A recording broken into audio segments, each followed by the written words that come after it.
Monsieur le maire, le CLSPD a été créé en 2002 et consacré par un article de loi de 2007 qui l'a rendu obligatoire pour les villes de plus de 10 000 habitants. Il se tient historiquement chaque fin d'année à Conflans-Sainte-Honorine et est un vrai lieu d'échange et d'information entre les responsables des institutions et organismes publics et privés concernés afin de définir des objectifs communs pour la préservation de la sécurité et de la tranquillité publique. Depuis longtemps, les responsables des oppositions sont conviés à cette réunion annuelle. Cela me semble être un fonctionnement de bon sens puisqu'il s'agit d'un sujet qui doit dépasser tout clivage politique. Malheureusement, monsieur le maire, vous en avez décidé autrement cette année. Vous avez pris un arrêté municipal qui exclut toutes les oppositions de cette réunion. J'ai d'ailleurs le souvenir d'avoir vu monsieur Hippolyte Gisane-Tchaken et également Gaël Callennec lors d'un CLSPD précédent. Concrètement, cela signifie que la voix de 16 élus sur 39 au sein du conseil municipal ne sera plus entendue pour ce qui concerne la sécurité de notre ville. Et pire encore, nous ne sommes donc même plus en mesure de connaître le plan d'action proposé par la ville et les acteurs de notre territoire pour préserver notre cadre de vie. Monsieur le maire, ma question est donc une demande.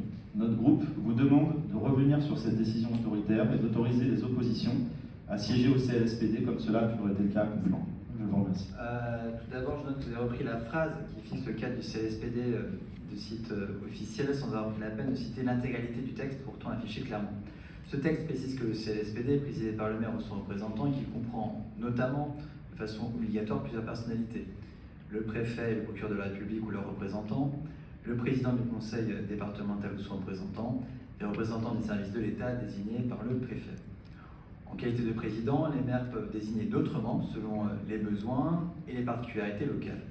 La composition du conseil local de sécurité et de prévention de la délinquance est donc fixée par arrêté du maire. Par suite de mouvements au sein du conseil municipal, le précédent arrêté était caduc, il convenait donc de l'actualiser et d'actualiser de ce fait la composition du CLSPD.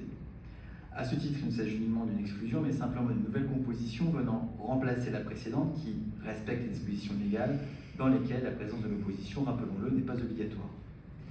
Désireux d'animer un espace d'échange, de problématiques, en vue de trouver des solutions, j'ai souhaité que les acteurs compétents y soient représentés. Ainsi, le CLSPD s'est réuni avec la présence d'acteurs locaux impliqués, tels que la police nationale, la gendarmerie fluviale ou encore les pompiers.